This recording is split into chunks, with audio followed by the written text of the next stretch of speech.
गुरु रूप प्यारी साध संगत जी, वाहिगुरु जी का खालसा वाहिगुरु जी की फतेह। प्रोफैसर पूरन सिंह जी की एक अमोलक रचना है रूहानी प्रवृत्ति। आओ उसका 11वां अंग का दूजा भाग सरवण करने की कोशिश करिए जी।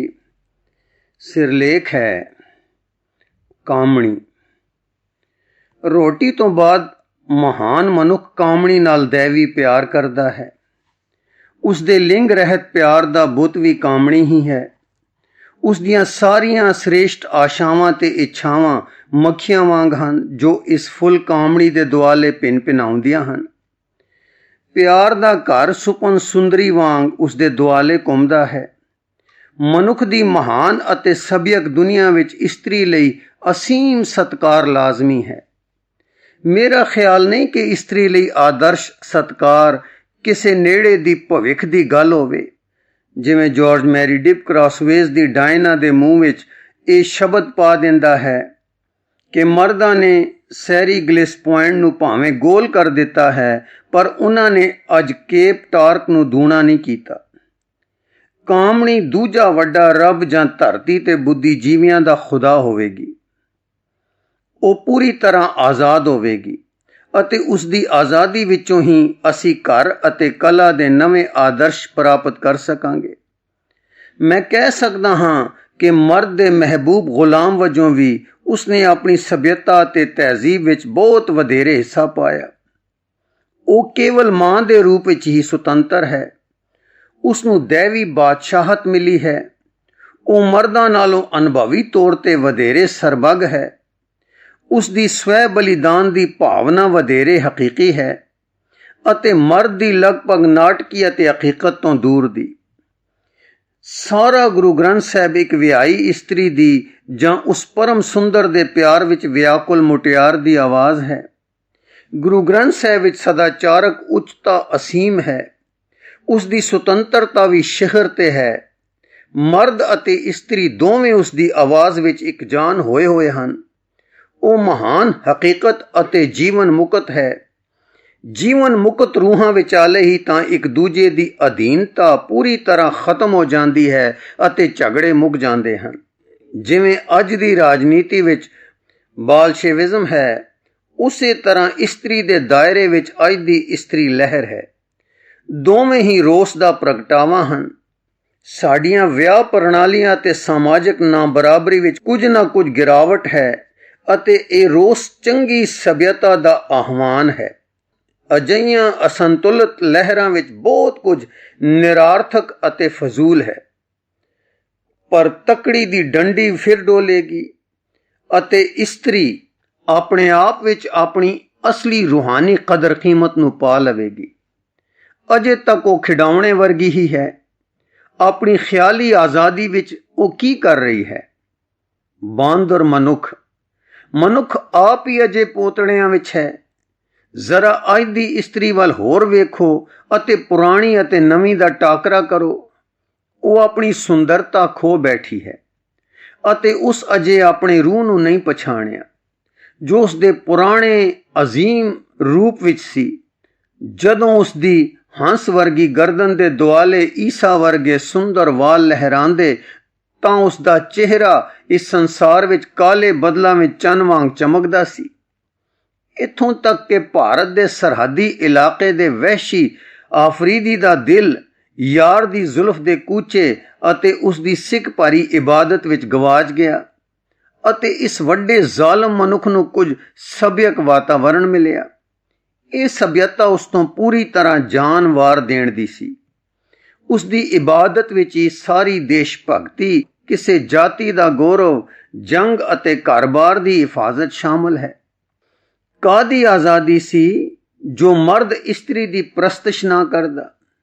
ਹੈਰਾਨ ਰਹਿ ਜਾਈਦਾ ਹੈ ਕਿ ਇਸਤਰੀ ਕੀ ਹੈ। ਮਰਦ ਨੇ ਉਸ ਨੂੰ ਪਤਨੀ ਕਿਹਾ ਪਰ ਉਹ ਉਸ ਦੀ ਧੀ ਬਣ ਕੇ ਸਾਹਮਣੇ ਆ ਖਲੋਤੀ ਅਤੇ ਉਸਨੇ ਆਪਣੇ ਪਿਤਾ ਨੂੰ ਬੁੱਢਾ ਬਣਾ ਦਿੱਤਾ। ਇਹ ਮਨੁੱਖ ਜਾਤੀ ਲਈ ਸਦਾ ਰਹਿਸ ਬਣੀ ਰਹੀ ਹੈ।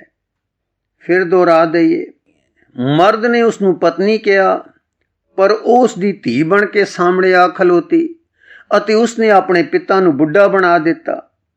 ਉਹ ਮਨੁੱਖ ਜਾਤੀ ਲਈ ਸਦਾ ਰਹਿਸ ਬਣ ਰਹੀ ਹੈ। ਉਸ ਦੀਆਂ ਜ਼ੁਲਫਾਂ ਵਿੱਚ ਕੋਈ ਰਹੱਸ ਭਾਸਦਾ ਹੈ।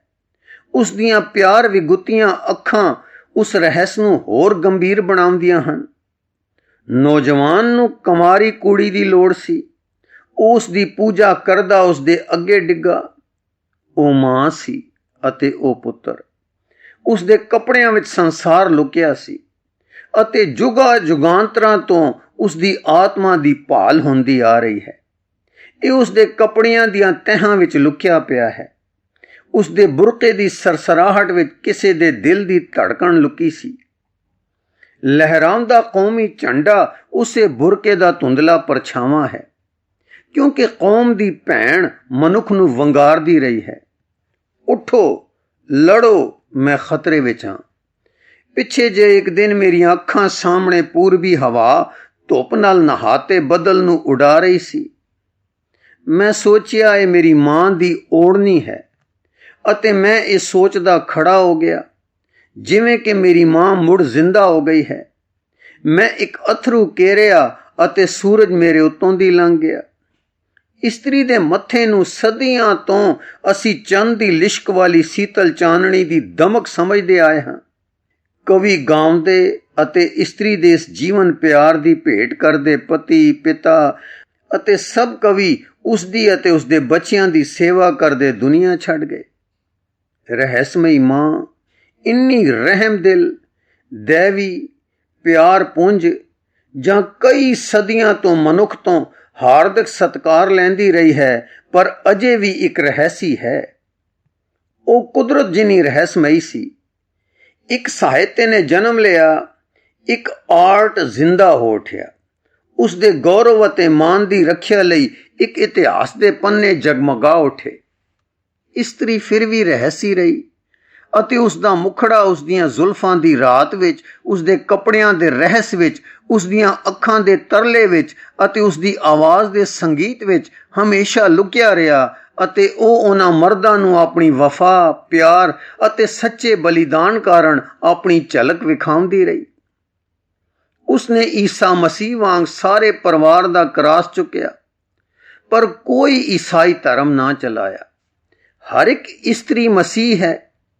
ਮਨੁੱਖ ਦੀ ਸੇਵਾ ਵਿੱਚ ਉਸਦੇ ਦੈਨਿਕ ਜੀਵਨ ਨੇ ਸਾਨੂੰ ਆਕਾਸ਼ ਦੇ ਬਦਲਦੇ ਰੰਗਾਂ ਵਾਂਗ ਅਤੇ ਕੁਦਰਤ ਦੇ ਅੰਦਰਲੇ ਦੀਆਂ ਬਦਲਦੀਆਂ ਲਕੀਰਾਂ ਵਾਂਗ ਆਪਣੀ ਸੁੰਦਰ ਆਤਮਾ ਦੇ ਗੀਤ ਦਿੱਤੇ ਹਨ। ਮਨੁੱਖ ਦੁਆਰਾ ਆਪਣੇ ਆਪ ਨੂੰ ਮਨੁੱਖ ਬਣਾਉਣ ਲਈ ਕੀਤੇ ਸਾਰੇ ਵੀਰਤਾਪੂਰਨ ਕਾਰਨਾਮਿਆਂ ਲਈ ਇਸਤਰੀ ਪ੍ਰੇਰਣਾ ਸਰੋਤ ਸੀ। ਮਨੁੱਖ ਦੀਆਂ ਅਮਰ ਹੋਣ ਦੀਆਂ ਲਾਲਸਾਵਾਂ, ਉਸਦੇ ਸਾਰੇ ਧਰਮਾਂ, ਉਸਦੀਆਂ ਸਾਰੀਆਂ ਕਲਾਵਾਂ ਧਰਤੀ ਉੱਪਰ ਅਤੇ ਆਕਾਸ਼ ਵਿੱਚ ਲਾਈਆਂ ਉਡਾਰੀਆਂ ਲਈ ਇਸਤਰੀ ਹੀ ਜ਼ਿੰਮੇਵਾਰ ਹੈ। ਪਰ ਜਦੋਂ ਮੈਂ ਅੱਜ ਦੀ ਨਵੇਂ ਫੈਸ਼ਨ ਦੀ ਇਸਤਰੀ ਨੂੰ, ਜਿਸ ਨੇ ਆਪਣੇ ਵਾਲ ਕਟਾ ਲਏ ਹਨ ਅਤੇ ਅੰਗਾਂ ਤੋਂ ਕੱਪੜਿਆਂ ਦਾ ਰਹੱਸ ਉਤਾਰ ਸੁੱਟਿਆ ਹੈ, ਅਤੇ ਜਦੋਂ ਕਿ ਉਸਨੇ ਇਹ ਸਾਰੇ ਭਾਰੇ ਬੁਰਕੇ ਪਰੇ ਲਾ ਵਗਾਏ ਹਨ ਪਰ ਆਪਣੀ ਆਤਮਾ ਦੇ ਦਰਸ਼ਨ ਨਹੀਂ ਕਰਾਏ, ਮੈਂ ਦੁੱਖ ਨਾਲ ਭਰ ਜਾਂਦਾ ਹਾਂ ਕਿ ਉਹ ਕਿੱਧਰ ਨੂੰ ਜਾ ਰਹੀ ਹੈ। ਇਹ ਸੰਸਾਰ ਮਨੁੱਖੀ ਸੁੰਦਰਤਾ ਤੋਂ ਖਾਲੀ ਹੋ ਗਿਆ ਹੈ। ਮੈਂ ਉਸ ਦੀ ਰੂਹ ਨਾਲ ਜੁੜਨਾ ਚਾਹੁੰਦਾ ਸਾਂ ਅਤੇ ਉਹ ਮੈਨੂੰ ਆਪਣੇ ਮਾਸ ਅਤੇ ਹੱਡੀਆਂ ਨਾਲ, ਜਿਨ੍ਹਾਂ ਦੀ ਕੀਮਤ ਉਸ ਦੀ ਮਹਾਨ ਆਤਮਾ ਸਦਕਾ ਹੀ ਹੈ, ਝੰਬੋੜਨਾ ਚਾਹੁੰਦੀ ਹੈ। ਫਿਰ ਦੁਹਰਾ ਦਈਏ, ਇਹ ਸੰਸਾਰ ਮਨੁੱਖੀ ਸੁੰਦਰਤਾ ਤੋਂ ਖਾਲੀ ਹੋ ਗਿਆ ਹੈ। ਮੈਂ ਉਸ ਦੀ ਰੂਹ ਨਾਲ ਜੁੜਨਾ ਚਾਹੁੰਦਾ ਸਾਂ ਅਤੇ ਉਹ ਮੈਨੂੰ ਆਪਣੇ ਮਾਸ ਅਤੇ ਹੱਡੀਆਂ ਨਾਲ, ਜਿਨ੍ਹਾਂ ਦੀ ਕੀਮਤ ਉਸ ਦੀ ਮਹਾਨ ਆਤਮਾ ਸਦਕਾ ਹੀ ਹੈ, ਝੰਬੋੜਨਾ ਚਾਹੁੰਦੀ ਹੈ। ਉਂਝ ਤਾਂ ਇਹ ਭੇਡ ਬੱਕਰੀ ਦਾ ਮਾਸ ਹੀ ਮਾਸ ਹੈ। ਉਹਨਾਂ ਵੱਲੋਂ ਆਪਣੇ ਬਾਰੇ ਆਪ ਕੀਤੇ ਗਏ ਤਜਰਬਿਆਂ ਬਾਰੇ ਕਿਸੇ ਨੂੰ ਕੋਈ ਝਗੜਾ ਖੜਾ ਕਰਨ ਦੀ ਲੋੜ ਨਹੀਂ। ਭਾਵੇਂ ਉਹ ਜੋ ਉਸ ਦੀ ਮਰਜ਼ੀ ਹੋਵੇ ਕਰਨ ਲਈ ਪੂਰੀ ਤਰ੍ਹਾਂ ਆਜ਼ਾਦ ਹੈ। ਪਰ ਅਸੀਂ ਉਸ ਦੇਹੀ ਦੇ ਮੰਦਰ ਦੀ ਸਜਾਵਟ ਵਿੱਚ ਰੁੱਝੇ ਹੋਏ ਹਾਂ, ਜਿੱਥੇ ਅਸਾਂ ਕਈ ਸਦੀਆਂ ਤੋਂ ਉਸ ਦੀ ਪ੍ਰਸਤਿਸ਼ ਕੀਤੀ ਹੈ ਅਤੇ ਆਪਣਾ ਹਿਰਦਾ ਭੇਟ ਚੜਾਇਆ ਹੈ। ਅਤੇ ਜਦੋਂ ਮੈਨੂੰ ਕਿਸੇ ਪੁੱਛਿਆ ਕਿ ਅੱਜ ਦੇ ਆਰਟ ਦਾ ਆਦਰਸ਼ ਕੀ ਹੈ, ਤਾਂ ਮੈਂ ਉੱਤਰ ਦਿੱਤਾ, ਸਪੀਡ। ਕਿਸੇ ਮੋਟਰ ਕਾਰ ਵਿੱਚ ਵੜਨਾ, ਸਭ ਝਮੇਲਿਆਂ ਤੋਂ ਮੁਕਤ ਹੋ ਕੇ ਰਫ਼ਤਾਰ, ਤੇਜ਼, ਹੋਰ ਤੇਜ਼, ਪਹਾੜ ਨਾਲ ਟੱਕਰ ਅਤੇ ਟੋਟੇ-ਟੋਟੇ। ਉਹ ਮਾਸ ਦੇ ਲੋਥੜੇ ਡਿੱਗੇ ਪਏ ਹਨ। ਅੰਤ ਪਤਾ ਲੱਗਾ ਮਨੁੱਖ ਇੱਕ ਲਾਸ਼ ਹੈ, ਇਸਤਰੀ ਇੱਕ ਲਾਸ਼ ਹੈ। ਅਜਿਹੇ ਸੋਗਮਈ ਗਿਆਨ ਦੀ ਪ੍ਰਾਪਤੀ ਸਾਰੀ ਸਭਿਅਤਾ ਦੀ ਖੁਦਕੁਸ਼ੀ ਹੈ। ਇਸ ਵਿੱਚ ਵੀ ਗੁਰੂ ਭਵਿੱਖ ਸੰਸਾਰ ਦੇ ਵਿਚਾਰਾਂ ਦੀ ਅਗਵਾਈ ਕਰਦਾ ਹੈ। ਜੋ ਅੱਜ ਦੇ ਸਿੱਖ ਇਸਤਰੀ ਨੂੰ ਘੁੰਡ ਵਿੱਚ ਅਤੇ ਗੁਲਾਮ ਬਣਾਈ ਰੱਖਣ ਦੇ ਹਾਮੀ ਹਨ, ਉਹ ਗੁਰੂ ਦੇ ਸਿੱਖ ਨਹੀਂ। ਮੰਡੀ ਦੀ ਹਿੰਦੂ ਰਾਣੀ ਨੂੰ ਮਿਲਣ ਦੀ ਆਗਿਆ ਦਿੰਦੇ ਹੋਏ ਤੀਜੇ ਪਾਤਸ਼ਾਹ ਨੇ ਜਦੋਂ ਬੁਰਕੇ ਵਿੱਚ ਵਲੇਟੀ ਹੋਈ ਆਈ ਸੀ, ਕਿਹਾ ਸੀ ਕਿ ਉਹ ਝੱਲੀ ਇਸਤਰੀ, ਤੂੰ ਗੁਰੂ ਦੇ ਦਰਸ਼ਨਾਂ ਨੂੰ ਆਈ ਹੈ ਅਤੇ ਤੂੰ ਆਪਣਾ ਮੂੰਹ ਉਸ ਤੋਂ ਲੁਕੋਇਆ ਹੋਇਆ ਹੈ।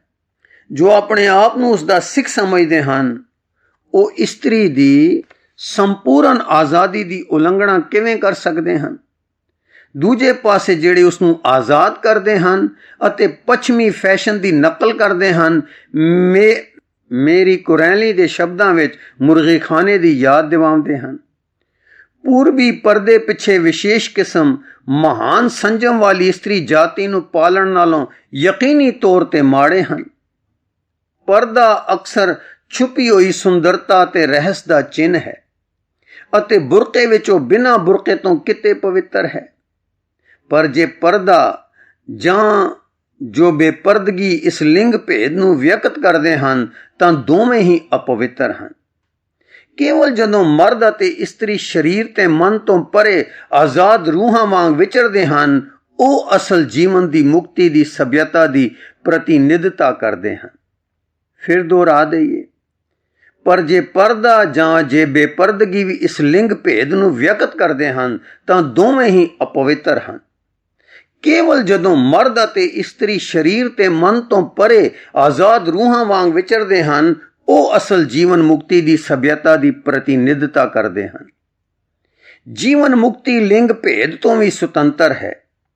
ਉਹ ਫਿਰਕੇ ਦਰਅਸਲ ਮੂਰਖ ਹਨ ਜਿਹੜੇ ਇਸਤਰੀ ਦਾ ਰੂਹਾਨੀ ਉન્નਤੀ ਵਿੱਚ ਬਾਧਕ ਸਮਝ ਕੇ ਤਿਆਗ ਕਰਦੇ ਹਨ। ਸੱਚੀ ਰੂਹਾਨੀ ਪ੍ਰਵਿਰਤੀ ਨੂੰ ਬਣਾਈ ਰੱਖਣ ਵਿੱਚ ਇਸਤਰੀ ਸਭ ਤੋਂ ਵੱਡੀ ਅਤੇ ਹਕੀਕੀ ਮਦਦਗਾਰ ਹੈ। ਮਰਦ ਦੀ ਰੂਹ ਪ੍ਰਤੀ ਇਸਤਰੀ ਦੀ ਰੂਹ ਦੀ ਵਿਲਕਣੀ ਹੀ ਅਨਹਦ ਨਾਦ ਦੇ ਸੰਗੀਤ ਵਾਂਗ ਇੱਕੋ ਇੱਕ ਥਰਕਦਾ ਦੈਵੀ ਗੀਤ ਹੈ। ਮਰਦ ਦੀ ਸਵੈ ਉੱਚਤਾ ਉਤਨੀ ਹੀ ਉਸ ਦੀ ਆਪਣੀ ਹੈ ਜਿੰਨੀ ਉਸ ਦੀ ਤ੍ਰਿਪਤੀ ਭੋਗ, ਜਿਵੇਂ ਉਸ ਦਾ ਬੋਧਕ ਸੋਚ ਸੁਆਦ। ਉਹ ਤਾਂ ਆਤਮਾ ਹੈ।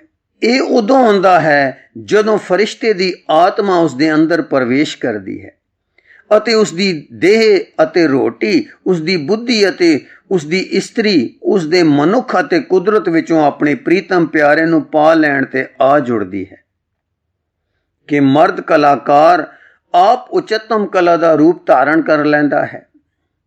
ਜੀਵਨ ਦੇ ਰਹੱਸ ਦਾ ਪ੍ਰਗਟਾ ਸੱਚਾ ਆਰਟਿਸਟ ਹੀ ਸਰਬੋਤਮ ਆਰਟ ਹੈ, ਮਹਾਨ ਸਭਿਅਤਾ ਹੈ, ਸਰਬੋਤਮ ਸਾਹਿਤ ਹੈ ਅਤੇ ਸਭ ਤੋਂ ਵਧੀਆ ਧਰਮ ਹੈ।